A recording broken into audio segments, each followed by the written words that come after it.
Good day, it's Constantine. Welcome to the Transient Processing Masterclass. I want this to be the only video you will need to understand the concept and start using it. In this video, we will cover the theory behind it, how to use it, where to use it, creative ways of applying transient processing, and of course examples on various instruments: drums, bass, guitars, vocals, piano, and reverbs. Now for this video, I will be using the SPL Transient Designer and the Softtube Transient Shaper. These are the ones that I use the most, and this is going to be a long video, so if you're not a beginner, you can skip the theory and go straight into the applications. Check the timecode for that. Now let's get started. Now, as I said, I will demonstrate the concepts on the two plugins that I use the most, but every DAW has its own stock plugin. In Logic, it's called Enveloper, and you can find it under the Compressor group. The reason why it is in the Dynamics group, let's actually load it as well. It's right here, is because it is a compressor. All transient processors are, because they deal with level-independent dynamic processing. That's the key word and difference really. Level-independent means that they do not need a threshold. They will react the same even if you make drastic changes in your gain, while the classic compressor only kicks in after a certain threshold level. So with that in mind, the level of the track does not matter. The Transient Designer only focuses on the initial transient, which is the attack, and the lag of transient, which is the sustain. As you see, these terms will be different for each plugin, but they are really attack and release. So let's take it from the beginning. What is a transient? A transient is the very first peak of the sound. So when you look at a waveform, it is the initial spikes, and it can be anything from 1 millisecond all the way up to 60, 70 milliseconds. And the thing is, not all instruments share the same transient timing. Not even the same instrument shares the same timings. It depends on how you play it. So let's look at some visual examples so that you understand it better. The fastest transients can be found on percussive instruments. So if we look at the snare hit, you will see that unlike the previous waveform, the peak goes straight up. It doesn't have a curve. Most percussive instruments will have this kind of transients by nature. If we look at a cello note, for example, you can see that it's easing in. It's not as quick as the snare hit. It takes longer for the transient to reach the peak. A rhythm guitar? Slower than the snare, but faster than the cello. So there are many variables that determine how fast the transients are. In the cello, for example, a note that goes from pianissimo to forte very slowly will have slower transients than a note that is played spiccato and forte. And some instruments are even more dynamic and also have various transient attack times. If we look at a vocal waveform, for example, in this specific sample, you can see that the singer eases in, even slower than the cello sample we looked at. But as a very dynamic instrument, the voice can have various transient attack times. Now I wanted us to have a look at some visual examples in order to understand it better. Now let's listen at some audio examples, and more specifically, I want to show you how to listen to just the transients of an example. So here I've got this drum beat, we no longer need that. Let's have a listen.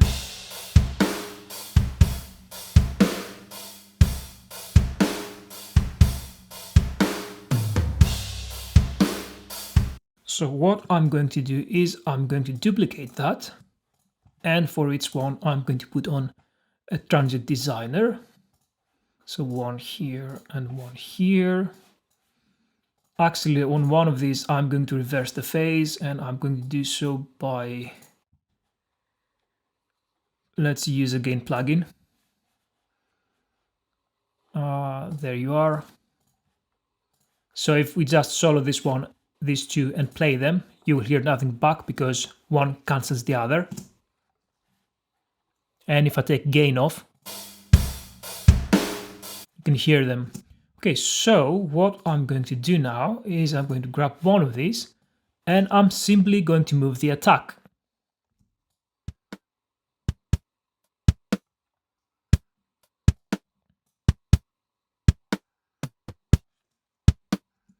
So this is what the plugin registers as an attack. So this is a transient.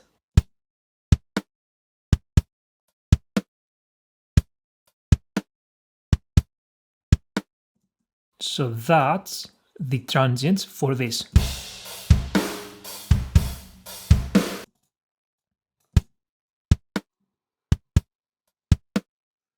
Similarly, if we move the sustain and keep the attack at 0, so attack 0 and let's move the sustain, we can actually hear the rest of the signal without the transients.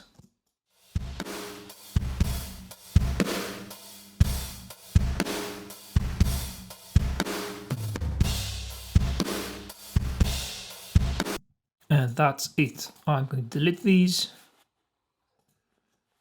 Now, before we listen to some more examples, let's look at the attack and sustain, which are the main two settings you will find in every transient shaper. And let's see what they do actually. Now, if we look at the snare example, as you can guess, the attack has to do with the attack of the waveform. Now, a common mistake that I see a lot of people seem to believe is that you can actually make it faster or slower. You can't. You can only either amplify it or attenuate it. And that has a big impact on the sound, as the transients are, as you can guess, an important part of it. If you look at the plugins we will be working with, so one of them will be from Plugin Alliance and the other one will be from Softtube. So if you look at this, you will see that, and that goes for every transient processor, they have dB markings, decibel markings on the attack knob. In the Softtube knob, they are down as punts, just to be slightly different than the rest of the plugins, but it's the same thing, it's attack. So you can amplify just the transient by 20 dB, or you can attenuate it by 20 dB or 15 dB if you're using the SPL plugin. What does that mean for the sound? I'm not playing the examples deliberately. I want you to understand the theory first and then emphasize everything with the examples. So that means that when I amplify the attack, that will emphasize the transient, which will make the sound much snappier, more punchy, if you will, hence why they call it punch in the Softtube plugin. And by attenuating the attack, we smooth it out. We lose some of that punch. We make the sound smoother. So let's demonstrate that. Let's keep using the drums. And let's use the SPL.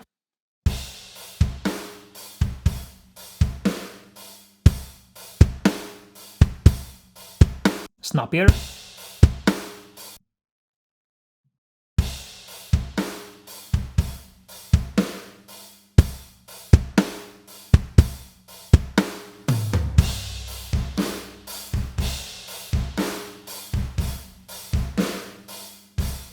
All of that extreme difference in sound just by messing with the initial part of the waveform. That's why this is such an amazing tool.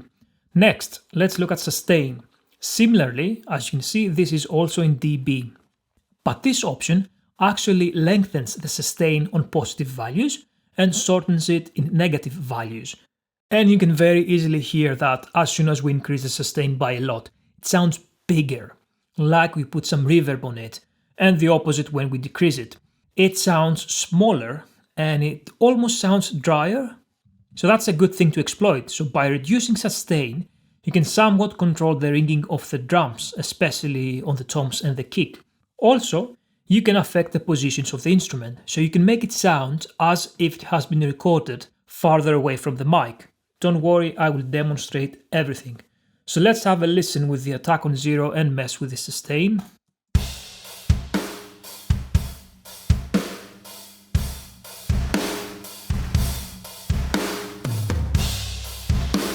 You can see it sounds like it's in a bigger room, a bit farther away. And listen to how dry and smaller it will sound when I take the sustain down.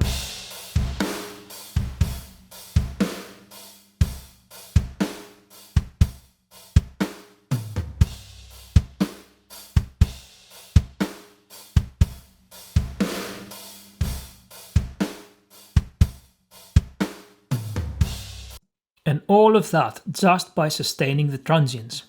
Let's work with some examples now. Now 90% of the time, when you reach for a transient processor, it will be for the drums. So let's start with that. And actually let's start with the snare. Or actually let's listen to everything in context.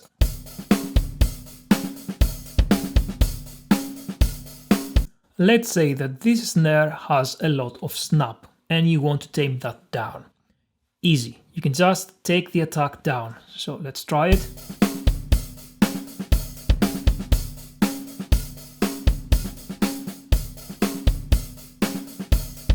And if you want it bigger, snappier, then you can increase it.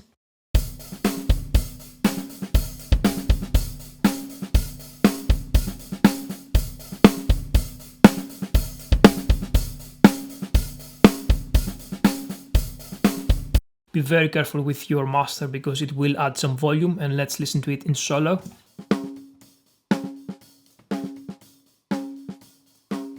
So it's losing some of that snap, a lot of that snap.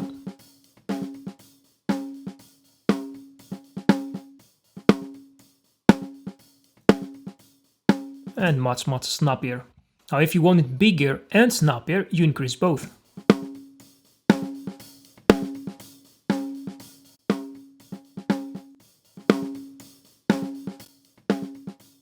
And in context.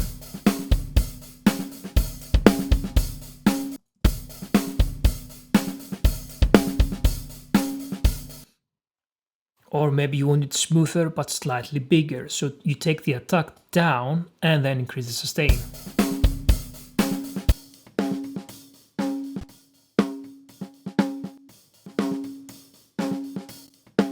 And if you take the attack all the way down and just give the sustain up, it almost feels like you're just listening to the snares.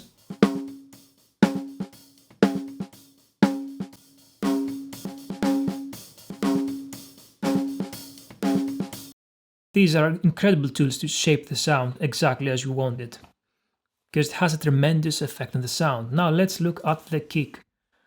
Let's not leave it there.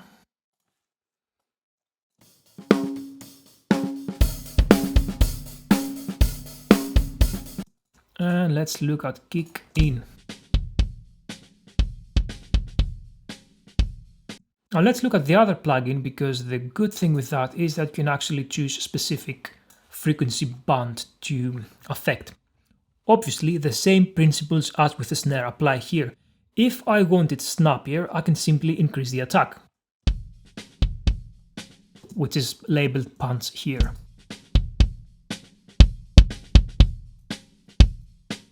I can take it down to low, so I can only affect the lower frequencies.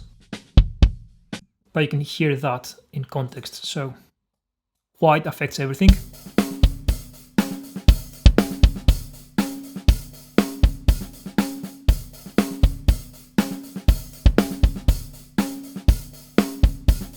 And if I want it drier, I can simply decrease the sustain.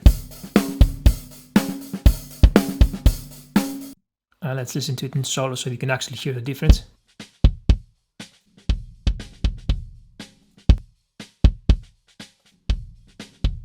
Or bigger and snappier.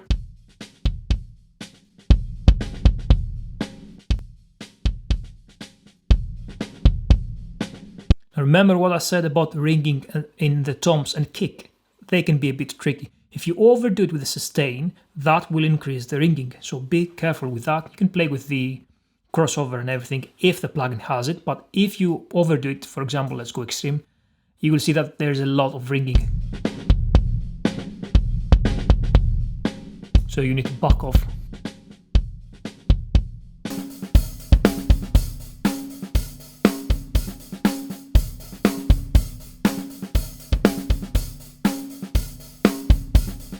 You see the kick already sounds bigger. Now let's have a look at the toms now, which I believe are at the very end.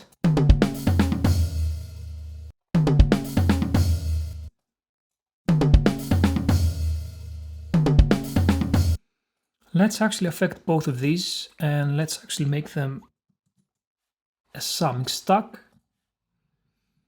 And let's put the transient designer here. Let's use Let's use the SPL.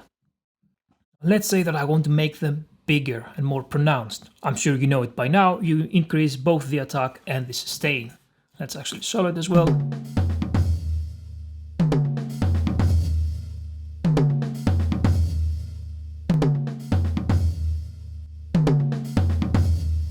Or I can do the opposite.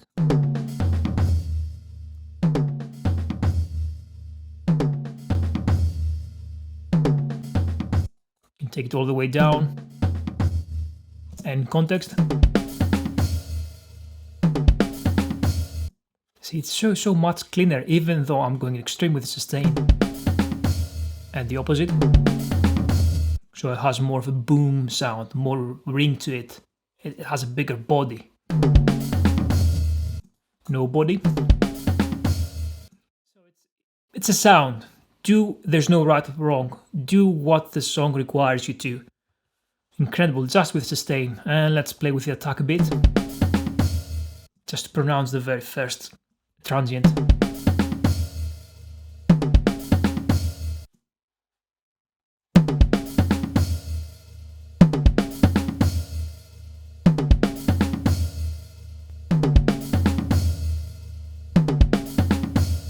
So in that case, in this example, we are taking away a bit of the ringiness. We are making it cleaner and snappier. Great. Now let's actually look at the cymbals. It's a very good thing to do with Transient Designer, and not many people do that. In most cases, you can use it on the hi-hat because it is the one cymbal that is almost always mic'd, and the rest are usually mic'd from the overheads, and that picks up all of the drums. And if you process that, then you will affect everything. But for individual mic'd cymbals, it works well. Or you can just use like something like the soft tube Transient Designer, which you can actually select the frequency band that you want to affect. So let's listen to the hi-hat for starters. Let's go here.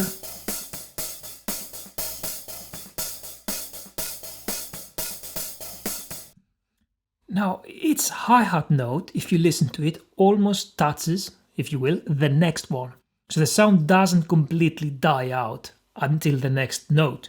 So you can change that with the Transient Designer. Let's use the other one now. Let's use Transient Shaper.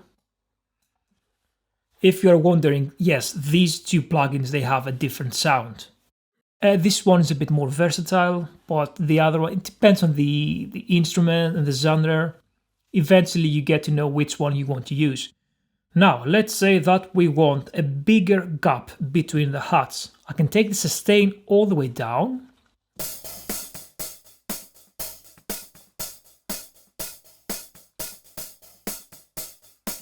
You can see there's a smaller gap there now.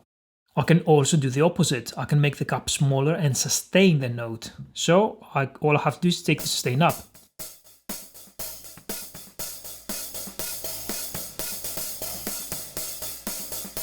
And I can also put on high.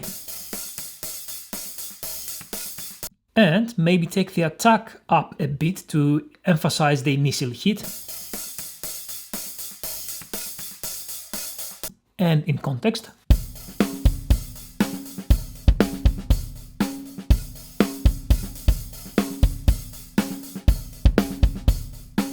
And let's do the opposite.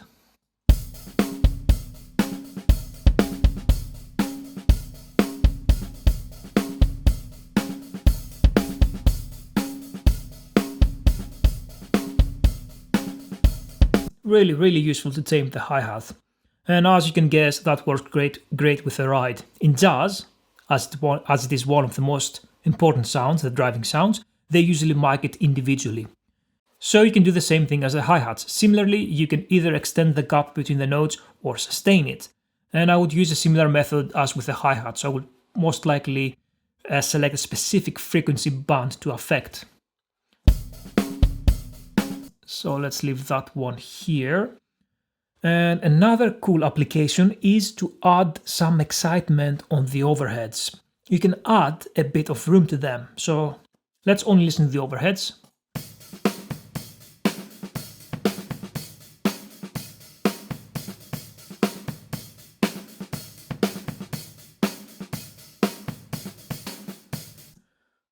Okay, so let's use the SPL for this one. And let's see. I want to add some room, so I will go for the sustain first. It's too much. But I want some snap as well, so I'm going to increase the attack.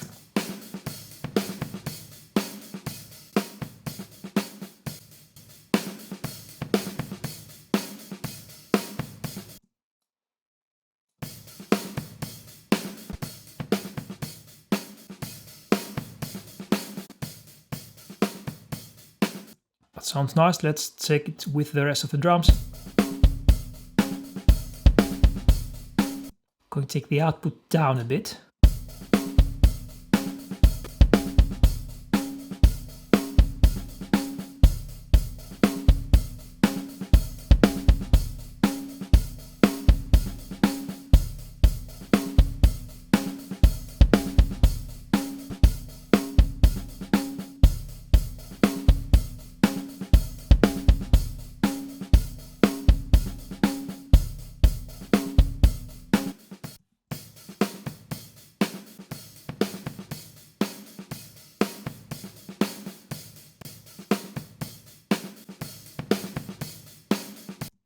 So you just add a bit of excitement in there. Just again, be careful with the output because it will clip. But you can definitely add some room to the overheads, make them more exciting. So next, let's look at some other applications. Let's look at the bass.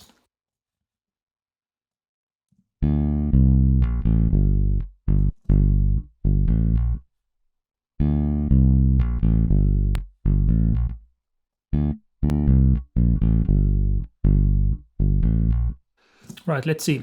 It's easy to ruin a good performance if you overdo it. So ideally, if you want to make drastic changes, you should re-record the part. But for small stuff, you can use a transient processor with the bass. Now let's say you want to add some body to the sound. You can sustain the lower frequencies to do that. Once again, I will use that plugin because I want to select the appropriate band. So I'm going to increase the sustain and actually put it on low to affect mostly those frequencies.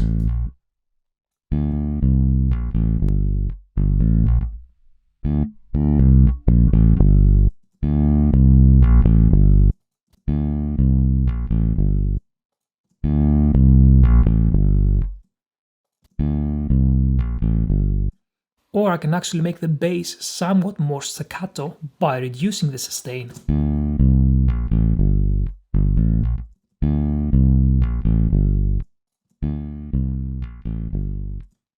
That's too much.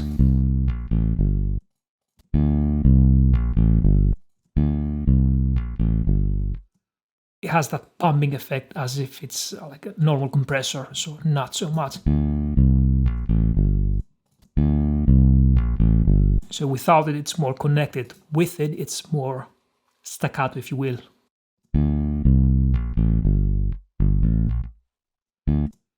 And that's it for the bass. That's how I usually use it. And let's have a look at a guitar example now. Now this is from my guitar recording video. Let's take this one down.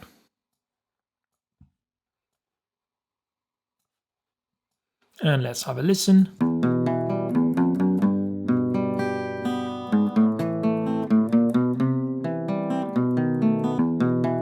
Okay, I like the sound, but I can slightly enhance it, make it smoother. I can use the Transient Processor to sustain only the high frequency material of the guitar. So once again, I will use the Transient Shaper. I will put it to high because I only want to affect those frequencies. Sustain it. That's too much. I still want to sound natural. Let's play with the punch a bit as well. Again, same thing here on high.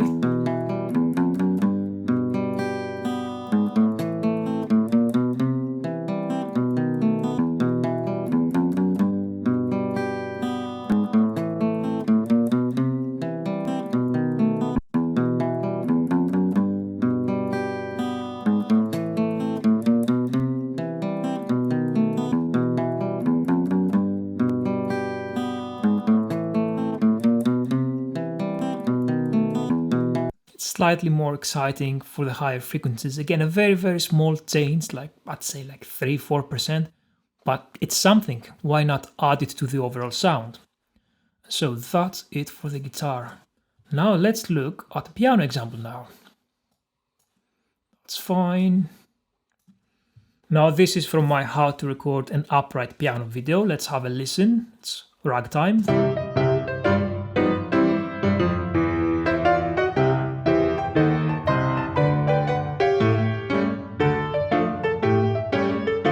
Let's say that I want to make it more roomy, like it has a bit of reverb. So I can do that by increasing the sustain. So once again, let's use that one.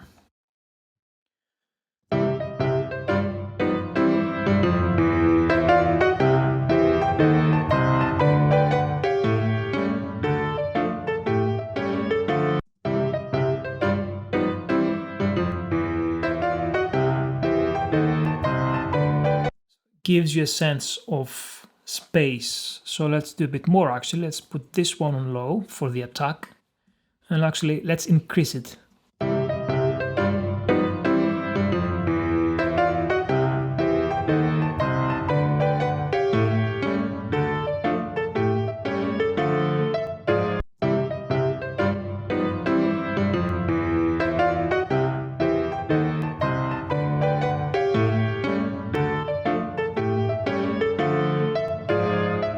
Again, slight difference to the sound in case you want to use that with the piano.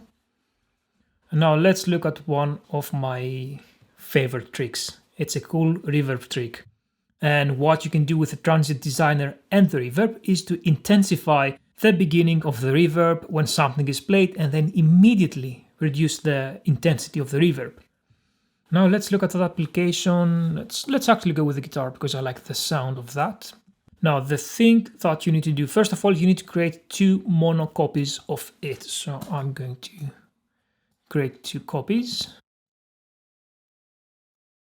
Okay, let's make them smaller. I'm going to make them mono. Let's listen.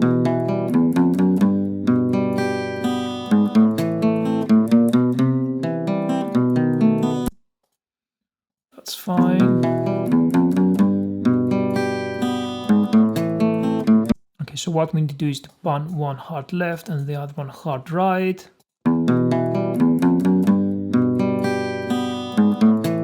And then we add the same reverb on both with the same settings.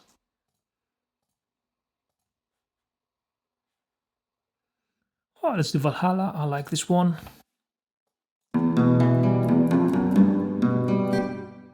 And for the other one, the same thing.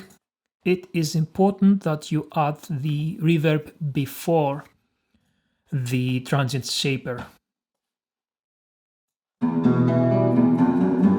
Let's do medium room. Let's slightly take the decay down.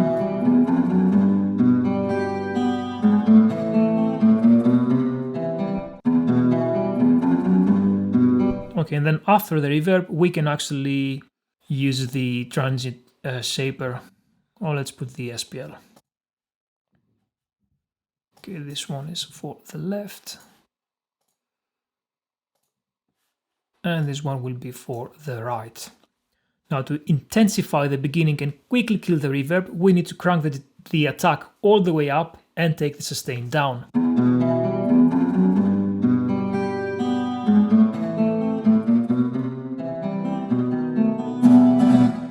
Now as you hear this thing in solo, you see that it sounds terrible.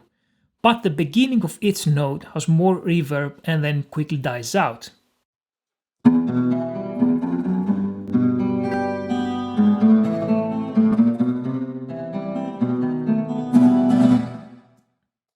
So let's just skip this part. Now let's start blending it in with the original one.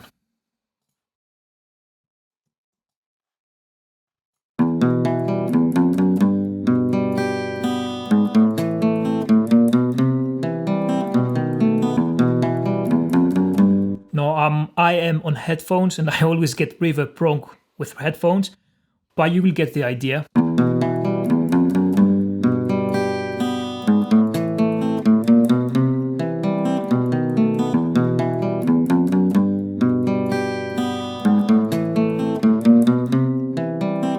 much cleaner reverb. You can obviously do the opposite.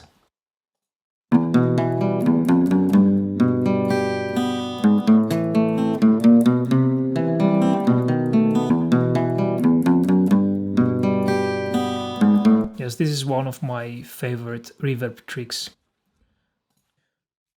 And lastly, I want to show you a cool application for vocals.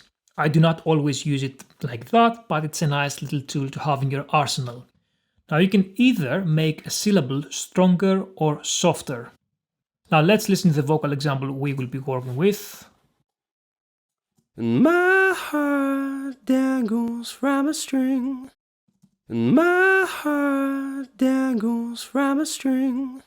Let's focus on the word dangles. And my heart dangles from a string. The D sound I think is okay, but let's say that I want to make it stronger. I can increase the attack and that will emphasize it.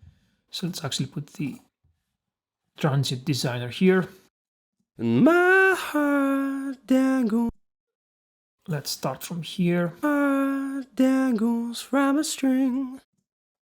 Let's increase it and listen for the D. Heart dangles. Heart dangles. Heart dangles. Heart dangles. Heart dangles from. You see, it's slightly stronger. Of course, I can do the opposite. I can make it much softer by decreasing the attack. So listen to it with the attack and then I will take it down. Heart dangles. Heart dangles from a. Heart dangles. Heart dangles. Heart dangles from. You see, much softer. It now eases in. But this creates a problem. I do not want to affect everything. So let's say that I did want a stronger D there. Listen for the rest of the phrase. Heart dangles from a string. So when he says from a string, you can hear that the transient processor affects those as well. So they sound a bit choppy. So if you're ever going to use a transient shaper on the vocals, do so with automation. Heart dangles from a string. Let me actually show you how you can do that. So let's change that one to touch. Okay, let's put it back on read. Let's open the automation.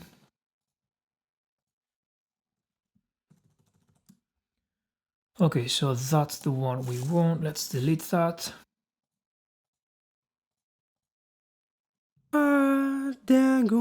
So do I want it softer? I go down. Even more. And you can see here that it's just for this syllable that we activate the transient shaper. And we can do the opposite. Just go more, make it more to emphasize the D.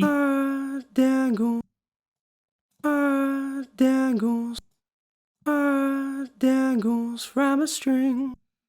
So yes, that's how I will actually use a transient shaper. So because I don't want to affect the rest of the syllables, I will just go in and surgically select the syllables that I want, and of course I will just choose different values for these. And that is actually it. That is everything you need to know about transient processing. It is a great tool to have in your toolbox, so start using it. Until next time.